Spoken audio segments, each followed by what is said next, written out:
ನಮಸ್ಕಾರ ಸ್ನೇಹಿತರೆ, ನಮ್ಮ ಪ್ರೀತಿಯ ಚಾನಲ್ಗೆ ನಿಮಗೆ ಹಾರ್ದಿಕ ಸ್ವಾಗತ. ಇವತ್ತಿನ ಈ ಎಪಿಸೋಡ್ನಲ್ಲಿ ನಿಮಗೆಲ್ಲರಿಗೂ ಬಹಳ ಇಷ್ಟವಾಗುವಂತೆ ಮುದ್ದು ಸೊಸೆ ಧಾರಾವಾಹಿಯ ನಾಳಿನ ಸಂಚಿಕೆಯಲ್ಲಿ ನಡೆಯಲಿರುವ ಘಟನೆಯನ್ನು ತುಂಬ ವಿವರವಾಗಿ ಪ್ರತಿಯೊಂದು ಭಾವನೆಗೂ ತಕ್ಕಂತೆ ನೋಡೋಣ. ಅದಕ್ಕೂ ಮುಂಚೆ ನೀವು ಇನ್ನೂ ನಮ್ಮ ಚಾನಲ್ಗೆ ಸಬ್ಸ್ಕ್ರೈಬ್ ಮಾಡಿಲ್ಲ ಅಂದರೆ ಈಗಲೇ ಸಬ್ಸ್ಕ್ರೈಬ್ ಮಾಡಿ, ಪಕ್ಕದಲ್ಲಿರುವ ಬೆಲ್ ಐಕಾನ್ ಕ್ಲಿಕ್ ಮಾಡಿ ನಮ್ಮ ಎಲ್ಲ ಹೊಸ ಅಪ್ಡೇಟ್ಗಳು ಮಿಸ್ ಮಾಡಿಕೊಳ್ಬೇಡಿ. ಈಗ ಕಥೆಗೆ ಬರೋಣ. ವಿದ್ಯಾ ತನ್ನ ತವರಿನ ಮನೆಗೆ ಹೋದ ಕ್ಷಣದಿಂದಲೇ ಅವಳ ಮನಸ್ಸಿನಲ್ಲಿ ತುಂಬ ಗೊಂದಲ ಮತ್ತು ನೋವು ತುಂಬಿಕೊಂಡಿರುತ್ತದೆ.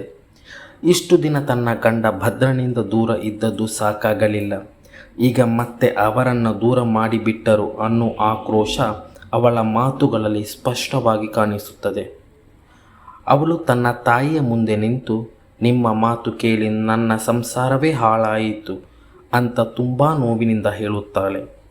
ಆ ಕ್ಷಣದಲ್ಲಿ ಅವಳ ಮನಸ್ಸಿನ ಒತ್ತಡ, ಆತಂಕ ಮತ್ತು ಭಯ ಎಲ್ಲ ಒಟ್ಟಾಗಿ ಹೊರಬರುತ್ತದೆ. ವಿಶೇಷವಾಗಿ ಮನೆಯಲ್ಲಿರುವ ಚಿತ್ರ ಮತ್ತು ಈಶ್ವರಿ ಅವರ ಬಗ್ಗೆ ಅವಳಿಗೆ ಇರುವ ಭಯ ಇನ್ನೂ ಹೆಚ್ಚಾಗಿ ತೋರುತ್ತದೆ. ಏಕೆಂದರೆ ಸತ್ಯ ಗೊತ್ತಾದರೆ ಅವರು ಯಾರನ್ನೂ ಬಿಡುವುದಿಲ್ಲ ಅನ್ನೋ ಭಾವನೆ ಅವಳಲ್ಲಿ ಬಲವಾಗಿ ಬಿಡುತ್ತದೆ.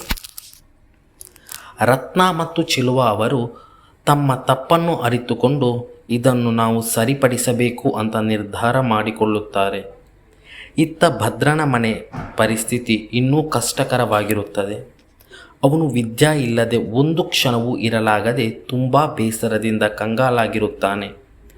ಇತ್ತೀಚೆಗೆ ಮಾತ್ರ ಇಬ್ಬರು ಒಂದಾಗಿ ಸಂತೋಷವಾಗಿದ್ದಾಗ ಮತ್ತೆ ದೂರವಾಗಬೇಕಾದ ಪರಿಸ್ಥಿತಿ ಅವನ ಮನಸ್ಸನ್ನು ಕಿತ್ತು ಹಾಕುವಂತೆ ಮಾಡುತ್ತದೆ. ಇದನ್ನೇ ಮುಂದುವರಿಸಿಕೊಂಡು ವಿದ್ಯಾ ತವರಿನಲ್ಲಿ ಇದ್ದಾಗ ಅವಳಿಗೆ ಎಲ್ಲಿ ನೋಡಿದರೂ ಭದ್ರನೇ ಕಾಣಿಸುತ್ತಾನೆ. ಅವಳು ಅಷ್ಟು ಮಟ್ಟಿಗೆ ಅವನನ್ನು ನೆನಪಿಸಿಕೊಂಡಿರುತ್ತಾಳೆ. ಅವಳ ಮನಸ್ಸು ಸಂಪೂರ್ಣವಾಗಿ ಭದ್ರನಲ್ಲೇ ತಲ್ಲೀನವಾಗಿರುವುದರಿಂದ ಅಜ್ಜಿ ಮತ್ತು ತಾಯಿಯನ್ನು ಕೂಡ ಭದ್ರ ಎಂದು ತಪ್ಪಾಗಿ ಅಂದುಕೊಳ್ಳುವಷ್ಟು ಅವಳು ಅವನ ಪ್ರೀತಿಯಲ್ಲಿ ಮುಳುಗಿರುತ್ತಾಳೆ. ಈ ದೃಶ್ಯಗಳು ಪ್ರೇಕ್ಷಕರಿಗೆ ತುಂಬ ಭಾವನಾತ್ಮಕ ಅನುಭವ ನೀಡುತ್ತದೆ. ಆದರೆ ಇಲ್ಲಿ ಒಂದು ಸರ್ಪ್ರೈಸ್ ಟರ್ನ್ ಬರುತ್ತದೆ. ಭದ್ರ ನಿಜವಾಗಿಯೂ ವಿದ್ಯಾನನ್ನು ನೋಡಲು ತವರ ಮನೆಗೆ ಬರುತ್ತಾನೆ. ಮೊದಲಿಗೆ ವಿದ್ಯಾ ಇದನ್ನು ಕನಸು ಅಂತ ಭಾವಿಸುತ್ತಾಳೆ. ಏಕೆಂದರೆ ಅವಳಿಗೆ ಎಲ್ಲೆಡೆ ಭದ್ರನೇ ಕಾಣಿಸುತ್ತಿದ್ದ. ಆದರೆ ನಂತರ ಅದು ನಿಜ ಅನ್ನೋದನ್ನು ಅರಿತುಕೊಂಡಾಗ ಅವಳ ಖುಷಿಗೆ ಮಿತಿ ಇರುವುದಿಲ್ಲ. ಅವಳು ಭದ್ರನನ್ನು ತಬ್ಬಿಕೊಂಡು ತನ್ನ ಮನಸ್ಸಿನಲ್ಲಿದ್ದ ಎಲ್ಲ ನೋವು ಮತ್ತು ಪ್ರೀತಿಯನ್ನು ಕಣ್ಣೀರು ಮೂಲಕ ಹೊರಹಾಕುತ್ತಾಳೆ. ಭದ್ರ ಕೂಡ ವಿದ್ಯಾಳ ಮೇಲೆ ಇರುವ ಪ್ರೀತಿಯನ್ನು ಸ್ಪಷ್ಟವಾಗಿ ತೋರಿಸುತ್ತಾನೆ.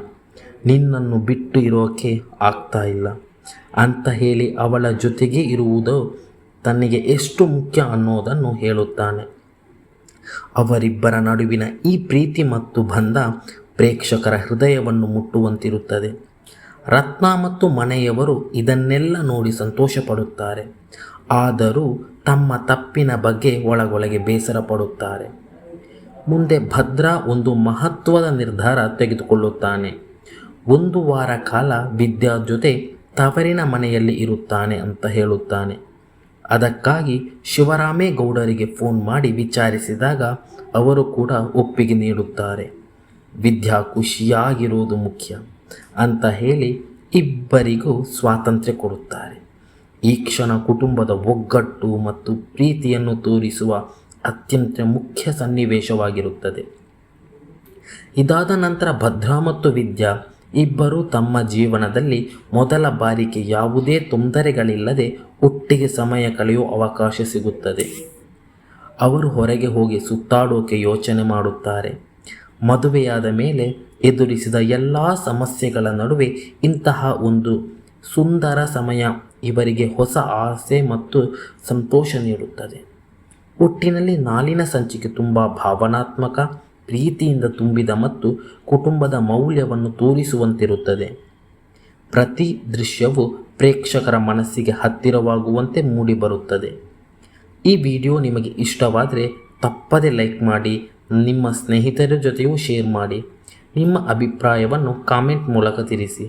ಇನ್ನೂ ನಮ್ಮ ಚಾನಲ್ಗೆ ಸಬ್ಸ್ಕ್ರೈಬ್ ಮಾಡಿಲ್ಲ ಅಂದರೆ ಈಗಲೇ ಸಬ್ಸ್ಕ್ರೈಬ್ ಮಾಡಿ, ಪಕ್ಕದಲ್ಲಿ ಕಾಣಿಸುವ ಬೆಲ್ ಐಕಾನ್ ಕ್ಲಿಕ್ ಮಾಡಿ. ಧನ್ಯವಾದಗಳು.